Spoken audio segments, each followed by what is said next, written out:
आज हम लोग डिस्कस करेंगे क्लास 12th के बायोलॉजी के अति लघुत्तरीय प्रश्न के बारे में। जी हाँ दोस्त, आज हम अति लघुत्तरीय प्रश्न पर डिस्कस कर लेंगे, क्योंकि अति लघुत्तरीय जो प्रश्न है, अगर आप ये हमारे बताए गए प्रश्नों को अगर आप पढ़ लेते हैं तो यहाँ से आपको मैक्सिमम नंबर मिल जाएंगे। अगले दिन हम डिस्कस करेंगे जो लघुत्तरीय प्रश्न होंगे और दीर्घोत्तरीय प्रश्न होंगे, उस पर डिस्कस करेंगे। तो आज हम बस केवल 2 नंबर के प्रश्न पर ही डिस्कस करेंगे। फ्रेंड्स, ये प्रश्न बहुत ही इम्पोर्टेंट है, ये क्वेश्चन बहुत ही इम्पोर्टेंट है, तो इसलिए जो है कि आप वीडियो को पूरा देखिएगा, क्योंकि जो मैं क्वेश्चन बताने जा रहा हूँ ये क्वेश्चन मोस्ट इम्पॉर्टेंट है। तो चलते हैं, वीडियो को शुरू करते हैं। सो फ्रेंड्स, सबसे पहले मैं आप लोगों को बता दूं कि इसमें पहला जो क्वेश्चन है यह आपके पहले चैप्टर से दिया गया है, रिप्रोडक्शन से। क्योंकि sexual reproduction in flowering plant में अगर आप देखते हैं, पुष्पीय पादपों में लैंगिक जनन देखते हैं, तो वहाँ से ये प्रश्न आया हुआ है। पहला प्रश्न है कि परिपक्व परागकोश अनुप्रस्थ काट का नामांकित चित्र बनाइए। ये बहुत ही इम्पोर्टेंट है, क्योंकि परिपक्व परागकोश जो होता है, यानी जो आपका एंथर होता है, मैच्योर एंथर जो होता है, उसका क्या कर रहा है, उसका एक डायग्राम बनाने के लिए कह रहा है। अनुप्रस्थ काट का नामांकित चित्र बनाना है। फ्रेंड्स, अगर आप इसको बना लेते हैं तो आपको यहाँ से 2 नंबर मिल जाएंगे। और यहीं पर एक पालिनिया जो होता है, पालिनिया का नामांकित चित्र बनाना है। दूसरा प्रश्न आपका ये हो जाएगा। अगर हम इसके तीसरे प्रश्न पे डिस्कस कर ले तो इसका जो तीसरा प्रश्न है, इसका तीसरा प्रश्न हो जाएगा कि आनुवंशिकता तथा आनुवंशिकी में क्या अंतर स्पष्ट कीजिए। यानी आनुवंशिकता तथा आनुवंशिकी में अंतर स्पष्ट करने के लिए कह रहा है। यह जो आपका चैप्टर है यह हेरिडिटी से क्वेश्चन लिया गया है।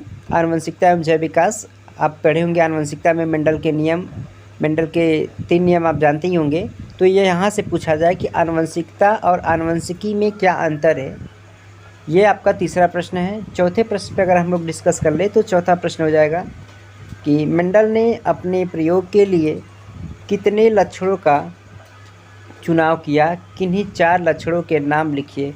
सो फ्रेंड्स, यदि आप मेंडल के नियम पढ़े होंगे तो मेंडल ने क्या किया था कि अपने प्रयोग के लिए, अपने एक्सपेरिमेंट के लिए कुछ लक्षणों को सेलेक्ट किए थे। तो उन्हीं 4 लक्षणों के बारे में क्या पूछा जा रहा है, 4 लक्षणों को पूछा जा रहा है। तो आप कर सकते हैं, ये भी प्रश्न आपका बहुत इंपॉर्टेंट है। और अगर हम 5वें प्रश्न की अगर बात कर ले तो 5वां प्रश्न हो जाएगा कि बैक क्रॉस तथा टेस्ट क्रॉस में अंतर बताइए। यह क्वेश्चन जो है कि मोस्टली इम्पॉर्टेंट है, हर बार ये अधिक से अधिक प्रश्न पूछा जाता है कि टेस्ट क्रॉस और बैक क्रॉस में क्या अंतर है। यह भी मेंडल के नियम वाले चैप्टर, यानी कह सकते हैं कि ये भी आनुवंशिकता चैप्टर से प्रश्न आया गया है। और अगर हम छठे प्रश्न की बात कर ले तो इसमें 6वां प्रश्न हो जाएगा, सर्वग्राही तथा सर्वदायी रक्त समूह कौन है, इनके नाम बताइए। आप जानते हैं फ्रेंड्स, ये भी आपका हेरिडिटी चैप्टर से आया कि ब्लड ग्रुप से क्वेश्चन पूछा गया कि सर्वदाता और सर्वग्राही रक्त कौन सा समूह है और उनके नाम लिखने हैं। तो आप जानते हैं कि ब्लड ग्रुप जैसे 4 होता है, ए बी होता है, ए होता है, ओ होता है और ए बी होता है। तो आप इसका क्वेश्चन का उत्तर जो है कि आप देख सकते हैं। और अगर हम इसके प्रश्न के बारे में और डिस्कस कर ले, इसके अगले प्रश्नों पे डिस्कस कर ले तो इसका 7वां जो प्रश्न हो जाएगा, 7वां प्रश्न हो जाएगा कि विभिन्नता से आप क्या समझते हैं, कोई 2 प्रकार का विभिन्नताएं बताइए। यह भी प्रश्न आपका इम्पॉर्टेंट है।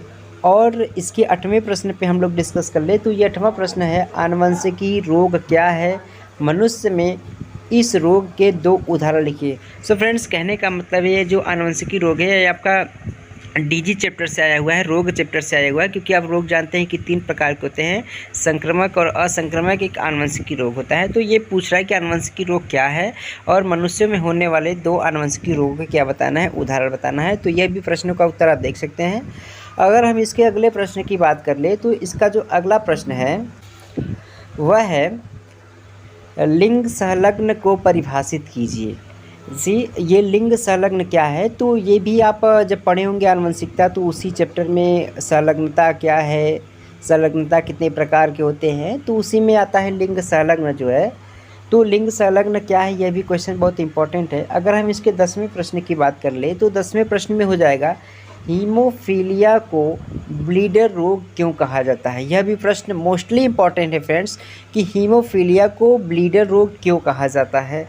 और इसके अगर हम लोग अगले प्रश्न पे डिस्कस कर ले तो इसका जो अगला प्रश्न है, अगले प्रश्न में हम ये बता देंगे कि आनुवंशिकी के गुणसूत्री सिद्धांत किसने प्रतिपादित किया था। सो फ्रेंड्स, क्लास 12 की क्लास में हम ये सब पढ़ा चुके हैं। अगर आप लोग हमारे क्लास को लिए हुए हैं तो आप जान सकते हैं कि आनुवंशिकी की गुणसूत्री सिद्धांत किसने प्रतिपादित किया था, ये मैंने बताया था। तो आप जो है कि नोट्स से इसका उत्तर देख सकते हैं। और हम बात कर लेते हैं इसके 12वें प्रश्न की। तो 12वां प्रश्न है कि जीन की परिभाषा दीजिए, कहाँ और ये जीन कहाँ पाए जाते हैं। मतलब जीन क्या है, जीन को डिफाइन करना है और जीन कहाँ पाए जाते हैं। सो फ्रेंड्स, ये तो 12वां क्वेश्चन था। आप बात कर लेते इसके 13वें क्वेश्चन की।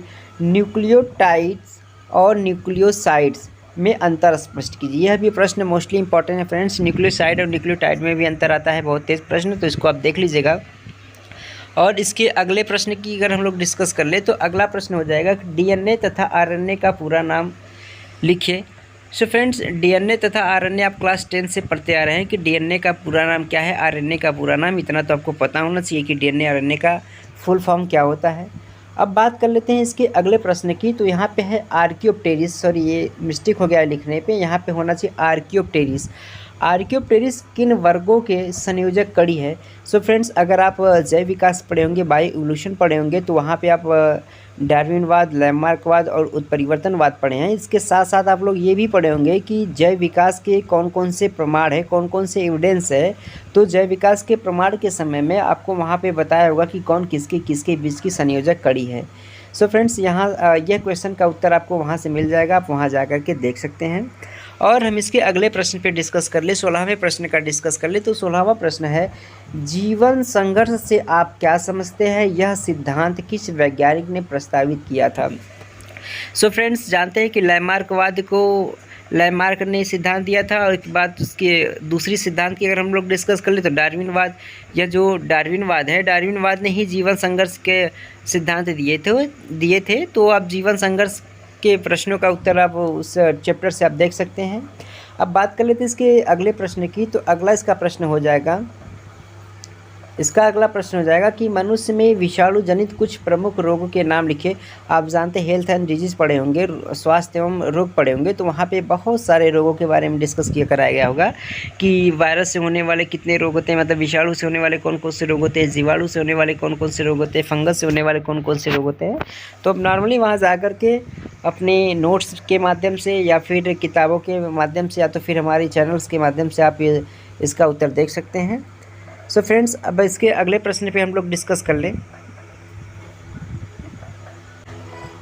अगला प्रश्न है कि मधुमक्खी के 2 प्रजातियों के नाम, वैज्ञानिक नाम लिखे। मतलब मधुमक्खी के 2 प्रजाति के जंतु जो होते हैं उनका क्या है, साइंटिफिक नेम लिखना है।